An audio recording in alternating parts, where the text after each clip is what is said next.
President Muhammadu Buhari has given an order to service chiefs that all abductees from the Kaduna train attack be rescued. He's unhappy about the use of technology and intelligence in fighting insecurity in the country.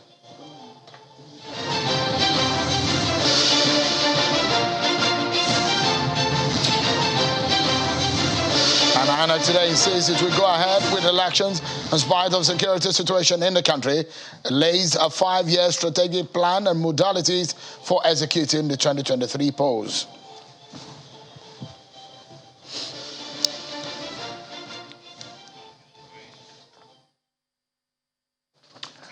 Hello everyone, wherever you may be watching.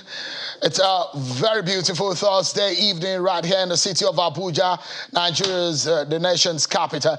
Thank you so much everyone for watching. This is Politics Today live on Channels Television. I'm Sean Kimbaloe in Abuja. Let's begin tonight by letting you know that the President Muhammadu Buhari has once again issued a fresh directives to the security agencies to rescue all those in captivity across the country and advance the acquisition of intelligence. The National Security Advisor, Major General Babangana Mogonon, told State House correspondents after the National Security Council meeting chaired by the President that the President is not happy with the prevailing security situation. According to him, the last straw for the President was a recent attack on the Abuja-Kaduna train leading to the killing of some passengers and kidnapping of scores of people. Take a listen to the NSA. Kaduna train incident was like the last straw breaking the camel's back. The President is using that as a reference point to let the security agencies know that they have an obligation to get everybody, every innocent soul that is in captivity out of captivity. It's not particular just about the Kaduna incident, but about all other incidents. Now, the way and manner in which they will be rescued is beyond me. It's not something I'm willing to disclose because that in itself can become a springboard for compromising whatever effort will be put into. I have to be very, very honest with you. How can the President be happy in a situation when people are dying? He can never be happy. If 10 times something happens, 10 times he'll be unhappy. And he has to, as the leader of this country, the father of the nation, he has to express his displeasure. You know, he is just at the managerial level. He gives out the instructions, you know, and his displeasure is probably because he feels enough is not being done. So we can't put this thing on his shoulders completely. He's at the strategic level, he takes his decisions. But when these things become endless, he has to express concern, and that is what he did. That is General Babangana Mogonon, the National Security Advisor, earlier today. Now, we have so much to chew on tonight, from the APC convention, NEC meeting to the race to the presidential ticket for the presidential ticket of the APC, and also we'll touch on some national issues. But before we get into all of that, here are some of your political roundup stories.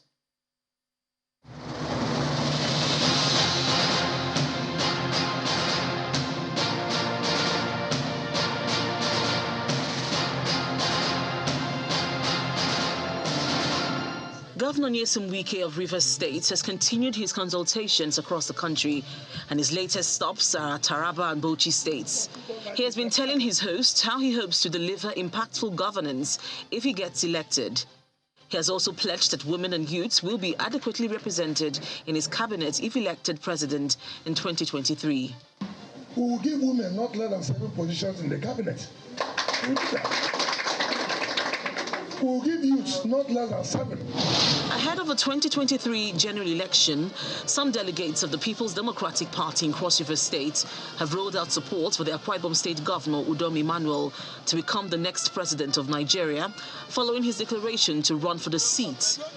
Speaking in Calabar, the Cross River State capital, after a peaceful rally, the delegates explained that after the defection of the Cross River State Governor, Professor Ben Ayade, from the PDP to the All Progressives Congress APC, Governor Udom Emmanuel took it upon himself to coordinate members of the PDP in the state, and it is only natural for them to support their own to win the race. He's one of us, and who is competent in what he's doing. We want him to replicate the Dakada concept of Akwa Ibom State to the Nigerian sector. Some Urhobo youth groups in Delta State have rejected in very strong terms the endorsement of Mr. David Edebe by the Urhobo Progress Union worldwide as its preferred governorship candidate for the People's Democratic Party in the 2023 governorship election in the state. The groups, under the aegis of Coalition of Urhobo Youths, in a press conference held at Otoudu, in Udu local government area of the state, disassociated themselves from what they described as a laughable endorsement of a said aspirant, which was contained in a statement signed by the President General of UPU, Olusegun Moses Tiger. We cannot leave it to the arm of Moses Tiger to drag the Urhobo nation to the mud. The leadership of Zenith Labour Party says it is targeting young politicians, including women and people with disabilities, who are unable to raise huge sums of money to buy nomination and expression of interest forms, by crashing the price of its forms for the 2023 elections. The national chairman of the party, Mr. Dan Wayanwo, told journalists in Abuja that the party has fixed nomination fees for states and national assemblies at 250,000 and 500,000 naira respectively, in order to enable more young people contest in the 2023 general elections. We did this in the interest of the young people in Nigeria. We did this in the interest of women. We did this in the interest of people living with disabilities. As more women and young people aspire for different positions ahead of the 2023 elections, a female aspirant in Cross River State, Ima Nsa Adigoke, under the People's Democratic Party, says she wants to be the next governor of Cross River State. She says the state demands a power shift to champion the affairs of the state by shifting the cycle of injustice and inequity in the governance of the state. When I become governor, I assure you that one of the infrastructural things I am going to do is that every company that has people over 30 in their employment will ensure that at least 40% will be permanent staff. As the 2023 general elections approaches, the APC in Adamawa State is strategizing and working assiduously to reclaim power in the state, as well as bounce back after losing the just conducted local government polls won by the ruling PDP in Adamawa State. The APC in the state is now calling on their supporters to choose leaders based on prospects and antecedents rather than personal or group interest. This was the outcome of a town hall meeting held in Yola, the state capital, with the APC chairman from the 21 local government areas of Adamawa State. The resolution we have here is that any candidate that is coming to contest any election in Adamawa State should come with a policy document. A former Abia State Finance Commissioner, Obinna Oriaku, has joined the governorship race in the state and promises to create a new Abia State. Oriaku, who served in Governor Ikpeazu-led administration from 2015 to 2019, says he has the capacity to govern Abia State. He moved from the PDP to the APC in 2020.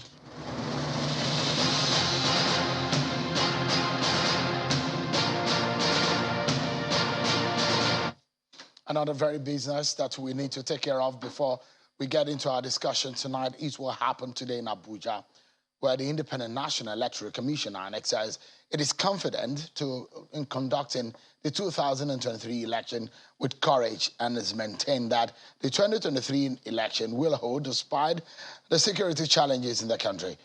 The INEC chairman, Professor Mahmoud Yakubu, said he's in Abuja after a public presentation of the 2022 to 2026 strategic plan and the 2023 election project plan. Professor Yakubu says the documents presented were the third in a series of strategic election plans since the era of deliberate planning of elections started in 2012. What gives hints on the modalities that the commission is working on ahead of the plans for the big election year 2023. We are also aware of the security challenges and their impact on the electoral process. We will continue to engage early and intensely with the security agencies to ensure the safety of our personnel and materials, accredited observers and the media, and above all, the voters. Clearly, these are challenging times, but we are determined that election must hold in 2023. The claim that PVCs expire is therefore misleading. Citizens are therefore advised not to register more than once, as multiple registration is an offense under the Electoral Act. Anyone engaged in the act of double or multiple registration is liable to prosecution, and no citizen should engage in it or encourage others to violate the law. You heard the ANEC chairman, Professor Mahmoud Yakubu. The die seems to be cast now, is it? As far as the race for the presidential ticket for, even all the major political parties is concerned, because they have now laid out their plans, as well for the All Progressives Congress. It does look like everything looks to be on the cruise.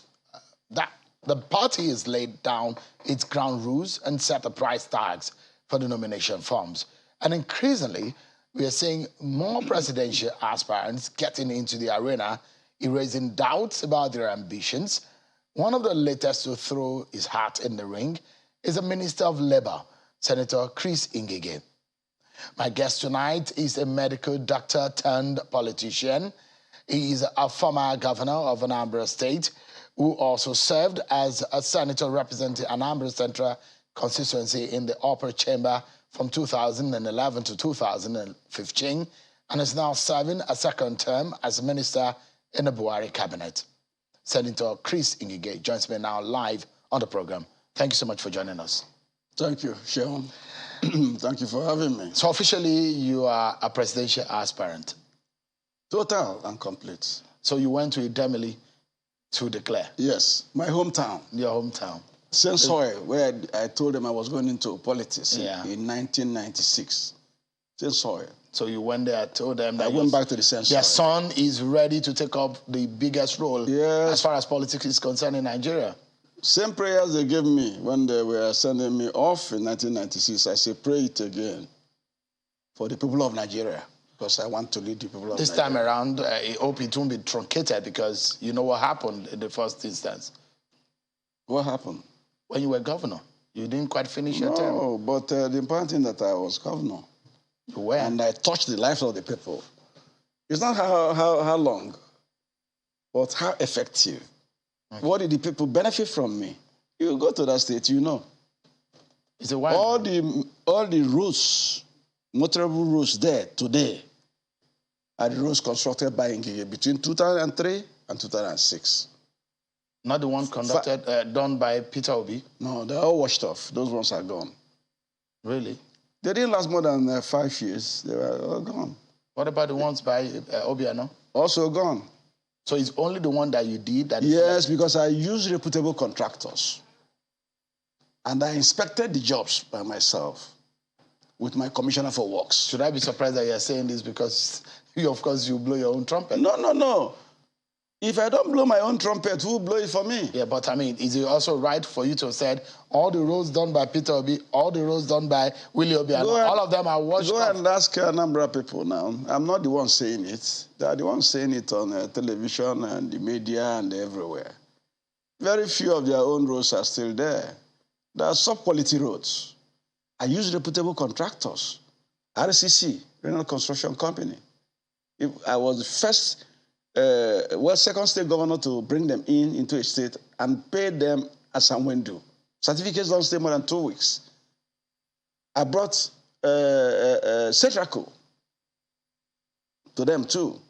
Each of them constructed, RCC alone did about 300. 120 kilometers of roads. Cetraco followed, then Niger Cats that did the township roads in Onitsha and parts of Oka. Then some local contractors, Master Holdings, Intabao, I give them the roads that won't pose much challenge to them. Don't be surprised because as a deputy director, I inspected road construction in teaching hospitals with the staff of the Federal Ministry of Works. So when I'm talking about roads, I know what I'm saying. Or any other construction job. You see, Honorable Minister, one thing that is far more important for me tonight above the issue of politics is education and the lives of the young kids of Nigeria who are now at home, not because of the holiday, but because the federal government is unable to settle the dispute with lecturers. Is it not sad that several weeks ASU is on strike? We're not bothered about ASU or the federal government. We're bothered about the lives of these young Nigerians who are idle, who are at home, and whose future are on the line just because of the dispute between federal government and the lecturers. Is it fair?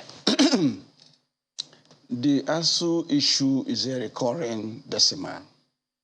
ASU strike, go into the history of education in Nigeria. You will see it. That ASU have gone on strike in the last 20 years, more than 16 times. 2 decades. They stopped the last strike in December 2020 and commenced this other one precisely on 14th of February 2022. That's about 14 months. Or 15 months, if you want to call it 15 months. So my take on this is that it's a very sad situation. I'm a product of public universities, public schools. I went to, primary, secondary, voluntary agency schools, missionaries, but that was what was invoked then. And then after, I went to the University of Nigeria in Nsukka, did my MBBS. So I do not know why we have fallen to this low.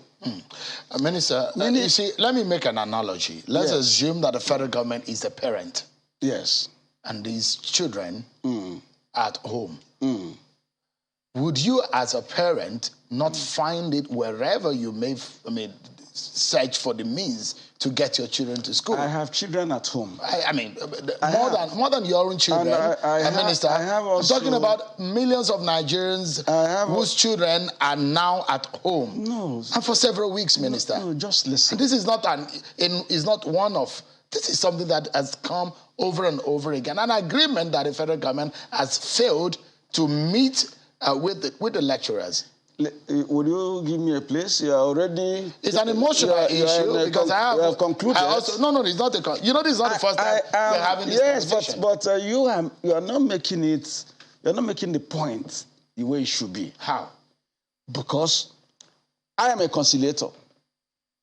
But you're part of government. I'm an arbitrator. We draw up an agreement. And in those agreements, some of them are money issues, some of them are not money issues. Let's talk in terms of the payment platform for the university system. The UTAS. UTAS, University Transparent Solution. Number one is that no employee, no worker, by ILO principles at work, no employer dictates to your employer how to pay you. The important thing is for your salaries, remuneration, to be paid as and when due. But I thought we'd gone past that. Just hold on, Minister, because when we are taking this issue, we also need to clarify it in a way that Nigerians understand. I thought we'd gone past that level because you told them that you want to verify, and you told NIPTRA to verify UTAS. Very good. That shows you the commitment of government to bend backwards to please them.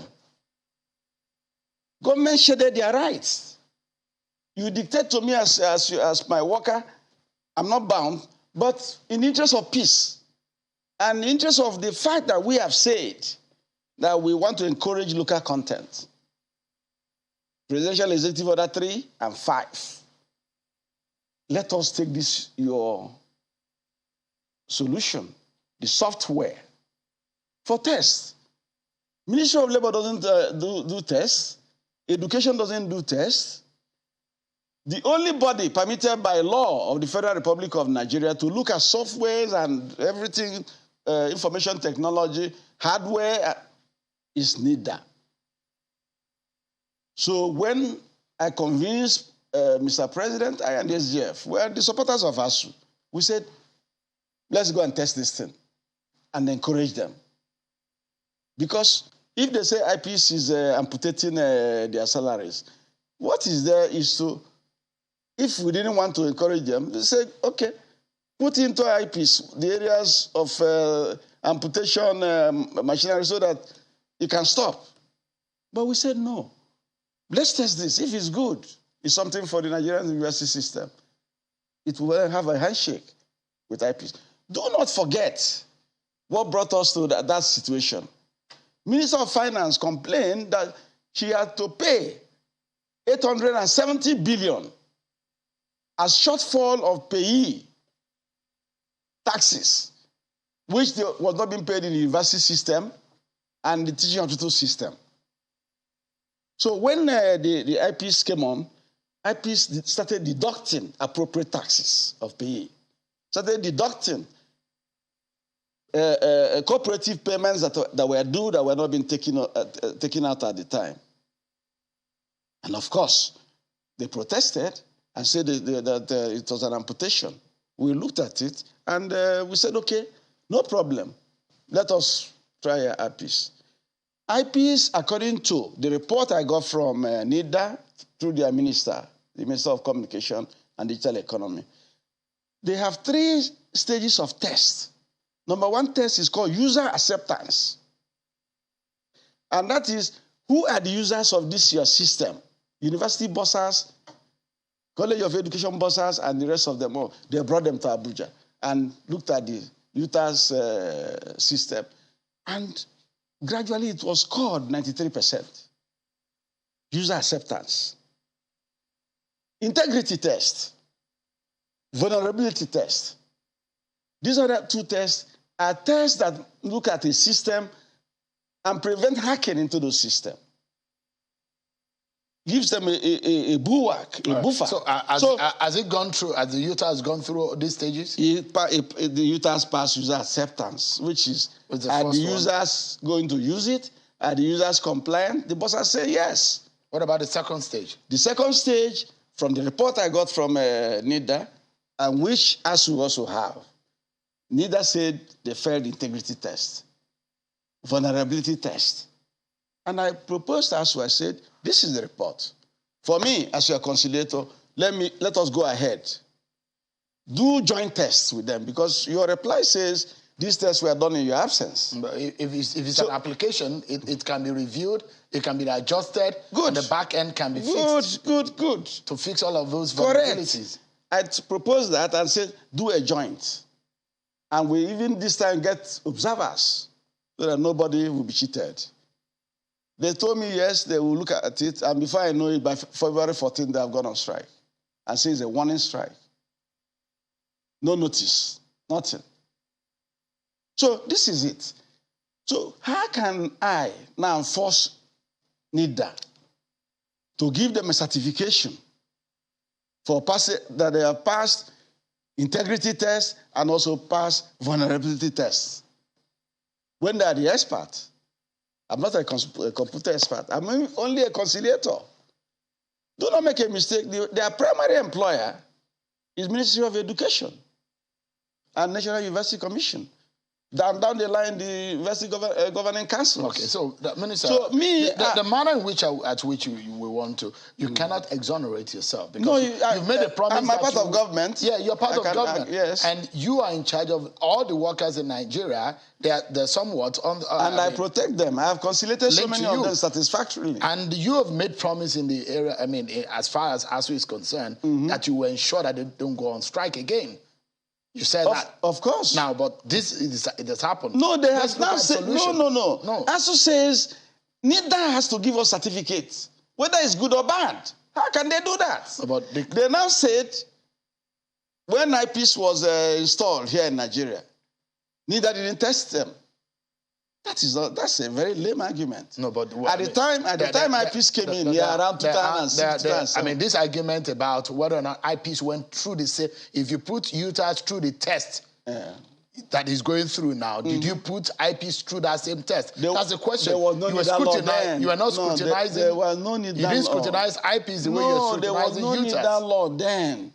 And what is happening presently is that IPs and NIDA are working hand in hand, and they keep on upgrading their solution, and wherever there's a defect, they assist them. All right, and this is what they want to do. You see, this ASU problem, Minister, if we continue, because I have all of their memoranda of understanding with you, and all of their their recommendations, and of course what their demands. But it's a program that will take us 2 hours. If God bless you. So I mean, so that we don't go into too much into it. The question I'm going to ask you tonight, Honourable Minister. What is the solution? When are they likely to go back to work? The solution is that, number one, ASU has to come down from their high horse.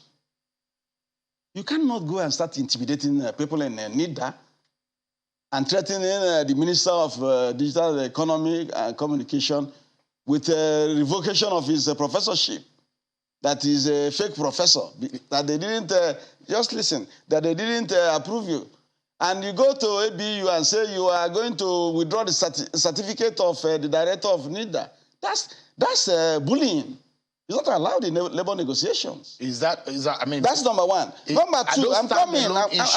Excuse me, I'm coming. You asked me a question. Go ahead, please. Number two, there is a renegotiation going on in the Ministry of Education. All right. Towards the 2009 agreement, which stipulates that you review their condition of service. You review everything, including the revitalization and everything. Let's know where we are. They have done that. In education, I set up the committee. I forced the education to speed it up last year. They finished it. And they said, every side, go back to your principal with this proposal we have, so that your principals will look at it. Look at you can call it draft agreement, you can call it proposal, but there are no signatures there. Nothing, nobody signed. So the education side, which is Professor Monzoli committee, Monzoli, because that negotiation is headed always by a pro-chancellor, who is usually chairman of pro-chancellors. Like now, Benoni Briggs is heading it.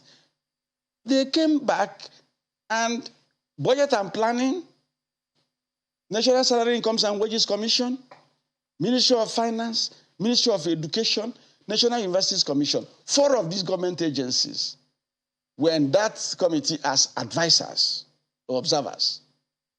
And they pointed out to them and said, this proposal will not fly in government because the government doesn't have the means to start adjusting salaries of university teachers and by 180%. Right. Minister, you painted so this is it. Like no.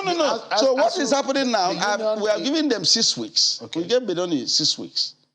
I'm waiting for their report from Education. Minister of Education has to transmit it and say, this is what we have agreed. Of course, he will also transmit to the Presidential Committee on Salaries. When will 6 weeks end? The 6 weeks is ending by this Friday. By this Friday? Yes. So I'm calling everybody up by next week. What then happens if status quo remains?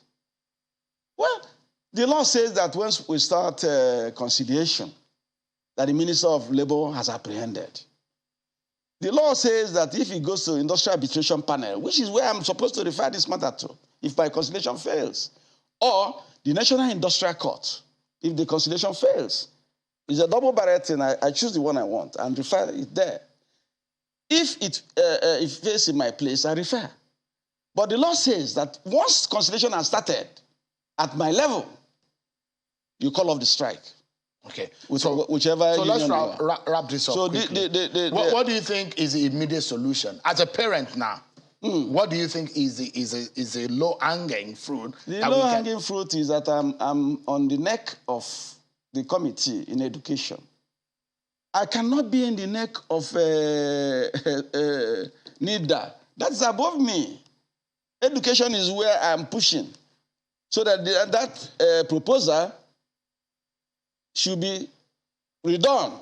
ASU has to cooperate with the Benoni You paint a picture as if ASU is not considerate. Because they have refused to even go to Benoni Bridge Committee. All right. And they said that their last proposal, as far as they are concerned, is the agreement. It cannot be an agreement. It's a collective bargaining agreement. For any of the students who are watching now, and the parents who are watching now, when do you think that this strike can end?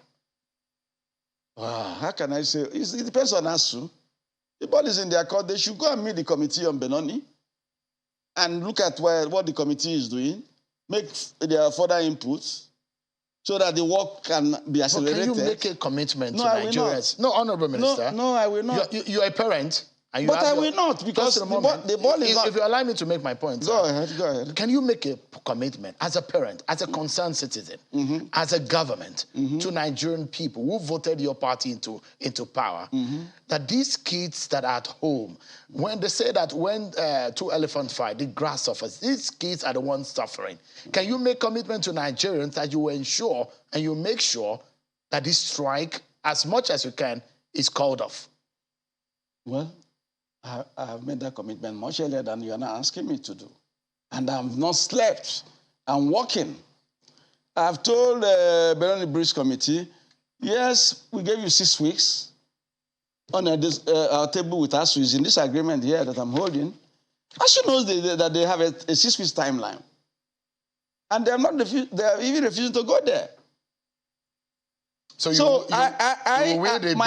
own is to push Benoni Bridge Committee, ask ASU, beg also NIREC, that is the Nigeria Interreligious Council that have been begging ASU and everybody, for them to come and reach an agreement. All right. Honorable Minister, we need to take a break now. We'll take a break, and when we return, our conversation, because as far as I'm concerned, what is politics? What is governance without the average Nigerians? Is it not because of their lives that people who are in government are there? That's the reason why I've had to put this forward beyond all of the politics we needed to discuss tonight. And that's why we try to settle that first and foremost. But we'll take a break, and when we come back, our conversation with Senator Chris continues on the battle for the APC presidential ticket. Stay with us, everyone. We'll be right back. Welcome back to the program, everyone. Our conversation with the Honorable Minister of Labour and Employment, Senator Chris continues now. Is not only a minister, but a presidential aspirant. Minister, how does it feel that you're now gunning for to succeed your principal? It's very exciting because. If you look at it, I'm a two-term minister, which means I started with the regime, with the administration, 2015, and then was reappointed. So I've been, I passed through the crucible, so to say, as member of Federal Executive Council. So the government programs, vis-a-vis the programs of manifesto of our party, the APC, are well known to me. And the areas of success where you can mark us distinction are known to me. The areas of credit are known to me. The areas where some people can even say that we did not make credit or that we're just ordinary pass or we didn't even pass, depending on the side of the divide where you are. If you're a PDP fanatic, you say that we failed woefully and things like that. But the cardinal thing is that we should be judged from what was available to us the time we came in. What has the economy done in terms of resources accruing to government thereafter? Oil plummeting from $120 a barrel to $30, sometimes during COVID to 2014 dollars a barrel. And do you now fold your hand and wail and wallow in self-pity? The answer is no. So this government had to borrow. And they borrowed and put it in infrastructure for everybody to see. And with that, you can see the infrastructural development. Now, they've created some jobs, you created some sizable jobs, but they're not enough to stem the steep rise in unemployment. You go and you see the legacy projects of Lagos Ibadan, on road construction and bridges, Second Niger Bridge.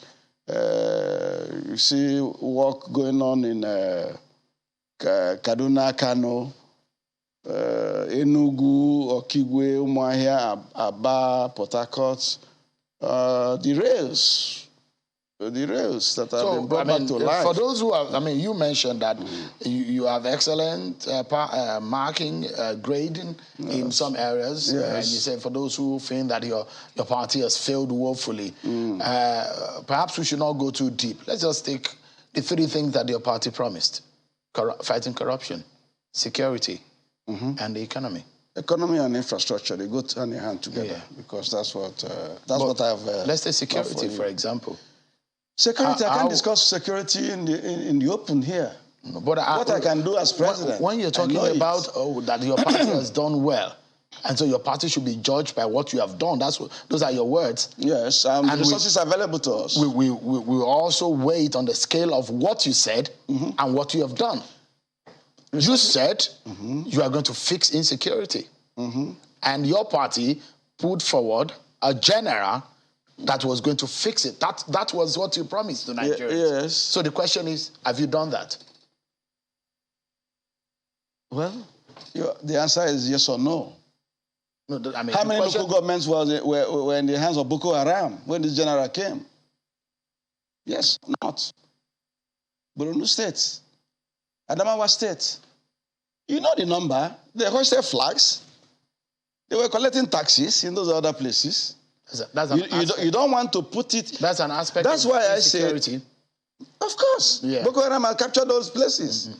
That's why I said it depends on how you want to mark. But the federal government said... You have to go into... But the federal government said Boko Haram and bandits joined forces to bomb that train, to attack the train that was headed Abuja from Kaduna. Is there anybody denying that there's banditry in Kaduna? So nobody is denying based on the promise that you are going to fix security in the country. No, that's why I'm telling you. So I'm asking, have you done that as a party? We have not done it 100%.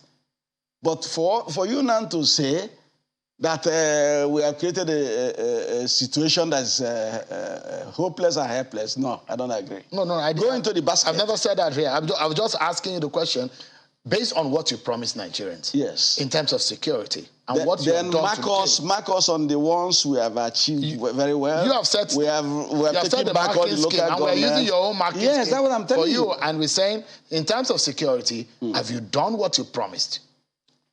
Are Nigerians' lives safer when you took power in 2015 than now? Our roads and our villages are more accessible to go without the fear of these bandits and insurgents killing them than 2015. Sharon, better come down and listen. No, I'm asking a question. It's a simple question. I've been an examiner, and I know what marking means. Assessment, I know what it means. You do positives, you put them. You do negatives, and you put them. And then you find an average. That is the way the marking is done. So I am telling you, go into a weighted basket, put all this. The local governments, about 14 or 17 or thereabout, that were in the hands of Boko Haram that were retrieved. Abuja, which was unsafe, by the time I was in National Assembly, and we were waiting for the day they would tell us in the National Assembly complex that the place had been overrun by Boko Haram. Talk in terms of other areas, and so put all of them on a weighted basket. But more importantly, has the economy been fair to us or good to us? The answer is no. Resources-wise, no. And you do security with resources. You don't do it with an empty hand. Resources in that you have to find a way to treat the issue of unemployment, the issue of poverty, the issue of the have-nots. It's a separate quantum of money. You also then treat the issue of armaments. So, Minister, recruitment of should you get your party's ticket and you win the election, you know it's a big burden that you'll be carrying. Yes, I know. I carried it in Anambra State, and I excelled. How would you solve the Nigeria security problem? No, I've told you I won't discuss it publicly here. But if you want me to, I can just tell you one area. Let me tell you the job. Let me tell you just one area. Yeah. And I'll leave it at that. And why I will do that is that it's an area that even in the Federal Executive Council, they know my opinion. National Economic Council, they know my opinion. And I'm firm on that because I was a state governor and chief security officer of my state. And what and that is the rejigging of the Nigerian police force. I have no apologies over it that the Nigerian police force will be rejigged to mimic the federal and state judiciary system we have in Nigeria. You know we have a federal judiciary. To collapse it and devolve it. You won't collapse it. You don't use the word collapse. But you break it down so that the layers are something like we have states, in the US. No, exactly. But the nearest one to you is that you have state high court judges. You have customary courts. You have the chief judge of a state. Those appointments are made in the states, approved by State House of Assembly, and brought to NJC. So nothing stops us from devolving the structure of the Nigerian police in such a way that commissioners of police are drawn from that state, just like the chief judges, and are appointed by a Nigerian police council, of which the president is chairman. That's your proposition. And governors. No, I've told you that it's a mimicry of what is there. Some people call it state policing. Yes. Former President Obasanjo said that today. Yes, I like it. And it will work. Because the judiciary is working. So that you will embrace it, should you be president? Of course, I will. All right, and it goes down even to local governments. I need to tick my checkbox. Your checkbox, okay, tick it good for me. that I passed. The Nigerian people who are watching will be able to tick whether or not... I will bring police into every hamlet. Every hamlet. And how would every you pay local them? Government. How would you pay them? I will pay them. What is my security vote for? I have vigilante in Anambra State as governor. You didn't know they withdrew police from me in Anambra and from public buildings? I used vigilante. And I was paying them 30,000 each at that time. The equivalent of 30,000 today is 300,000 naira. I paid them. I fed them once a day.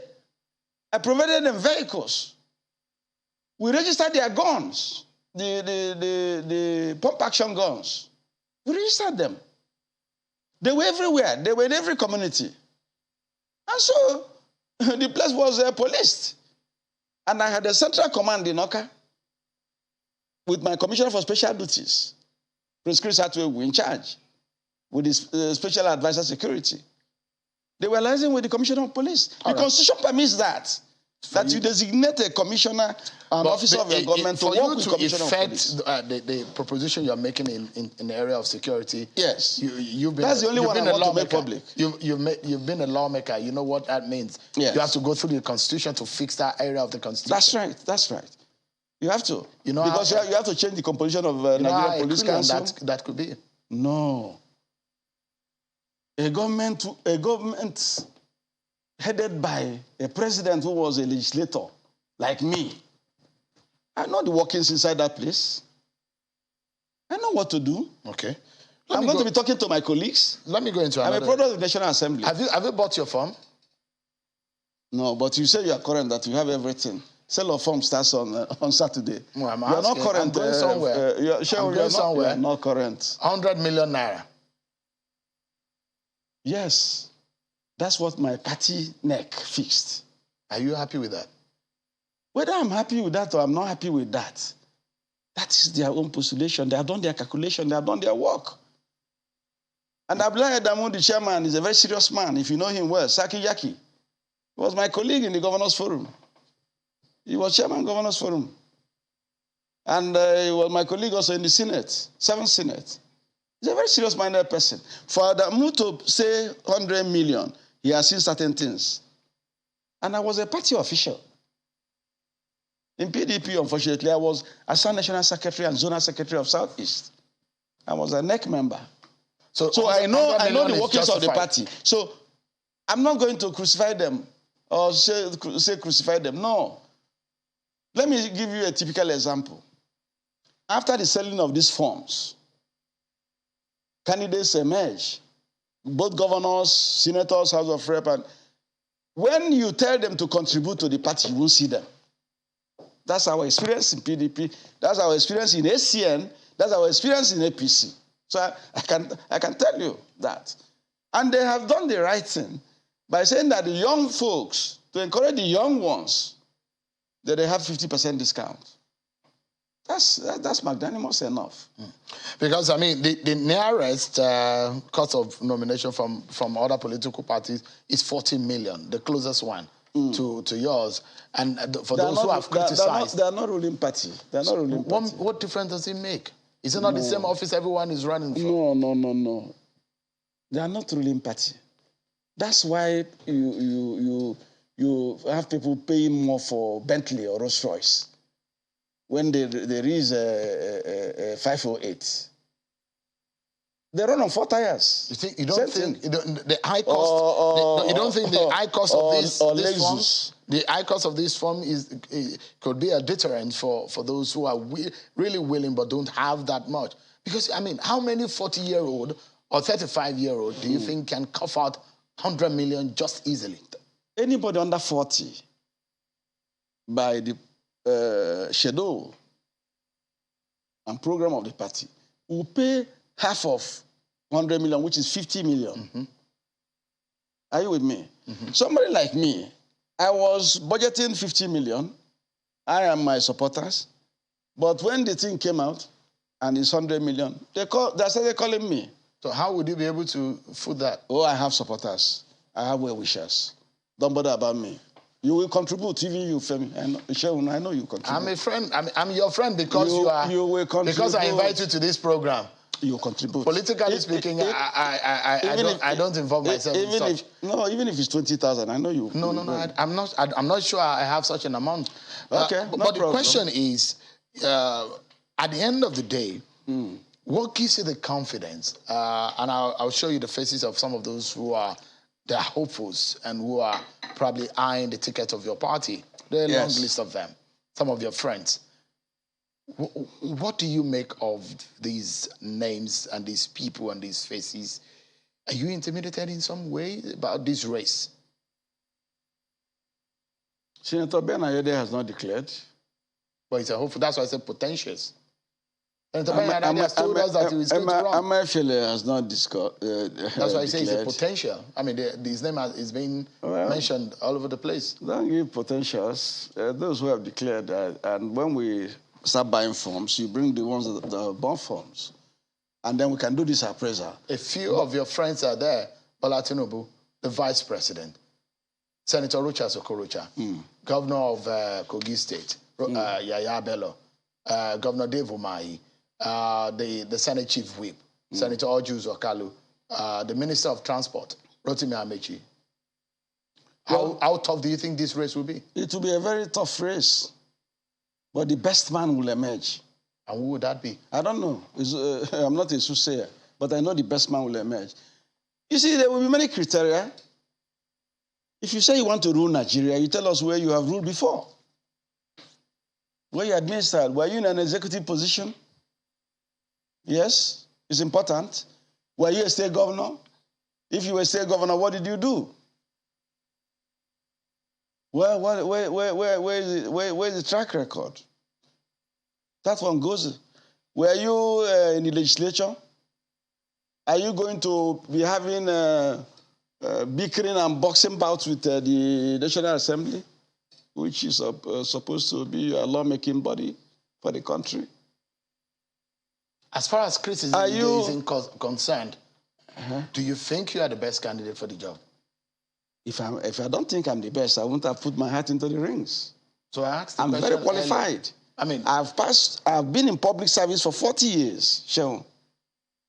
I started work in Lagos, 1981, as a medical officer 1, rising through the rank, going on courses and everything to become deputy director in the Ministry of Health. So you understand the problem of the civil service? I understand the public civil service. And you know that there's a major problem with the civil service? Yes, I know. I know. Would you consider the Steve Oronsayo? I know the areas of waste. Will you consider the Steve Oronsayo report? Steve Oronsayo report? Yeah. Would you consider it? It's a good report. Yes, I will. To fix the civil service system? Oh, yeah, why not? I've read through it. It's a good report. There are 1 or 2 areas of vacillousness in what they did, but to me, it's a good report. So I'm telling you that I have passed through the mills of the public service of Nigeria, both political party-wise, civil service-wise, legislature, executive, at state level, and at the national level. I know the problems. Have you done well? I'm in the room. Have you done well in all of those areas, not just passing through them? Well, I have just told you. You can go to Anambra. My record is very clear. You can even start from my town, Alo, where you saw me making the pronouncement. I was President General of the town union, taking contributions from everybody, including the market women in their shop. And by December, my executive will give an account every 30th December to all people. All right. I did it for 4 years. As a sitting minister, you know what the Electoral Act says? What does it say? The Section 84 of the Electoral Act, for those who are holding offices, and what the Constitution also says about those who are political appointees. Do you have any fears as in respect of the law? No, Sean, no. It's you people that are overfanning this thing. You overfan things that are not necessary. What the law says? The Constitution is the grand norm. It is the grand norm. It is the biggest and the heaviest of all the laws in Nigeria. It's the mother of all laws. Yes. As far as our laws are concerned. And for you to be president in Section 137, it has given you areas of qualification and areas of disqualification. So you don't need to resign? No. That Constitution says you do so 1 month to election for public officers. The issue now is a minister a public servant? Yes. You're a public servant? Yes. Go to Schedule 5. You will see me listed there. Ministers, commissioners, governors, vice president, president, and heads of extra ministerial bodies. They listed all of us, gave certain things you should not do because you're a public officer. You cannot take 2 jobs that have executive position and receive salary in them, no? You can't. You cannot do business or trade or be a contractor, no? You're not a businessman. That area says you can only do farming as a public officer. That's why many people are doing farming. All right. And prohibits me and others from owning and operating foreign accounts. And we're obeying. All right. As public officers. A public officer is a public servant. We need to go now. Yeah. On a final note, just in 30 seconds, if you can answer this question. There are a lot of challenge that will come on your political party, APC, as we go into the 2023 election. How do you know? Yeah, they're already throwing the challenge. I mean, you are the ruling party. You are the party to beat, isn't it? You are the ruling party. Yes. So it then means that a lot of people will throw challenge at you. They want to beat you at all costs. There are those, the third force, they're the alternative party. And the PDP is also saying that they want to come and rescue Nigeria from the strong grip of the APC. In the eye of, just a moment, Minister, in the eye of the public and the average Nigerian, do you think that your policy has the acceptability? What? The acceptability to win an election. Your party, APC. Have you looked at the INEC by-elections results being around in the last 18 months? Go and get it and look at it. My party is consistently winning election. Because the people know. Don't think that these people you see in the remote areas, they don't know what is going on in the country. They know. So your party is not afraid of the PDP? PDP is our main challenger, but we shall win them. They have always been challenging us. You think it can be third time lucky? Yes. Senator not that we are going to be lucky. In fact, if my party gives me the ticket, many Nigerians know that Chris Ngige is the round peg for the round hole of Nigeria. I will fit him. And 2 years, only 2 years, you see the effects of my governance. Senator Chris Ngige, thank you so much for coming on tonight. We'll still probably bring you back. There's still much to talk about your ambition in the coming days. Thank you so much for coming tonight. You didn't wish me luck. I wish you luck. Thank you very much. That's our show for tonight, everyone. Many thanks for watching. I'm Sean Kimale. Bye for now.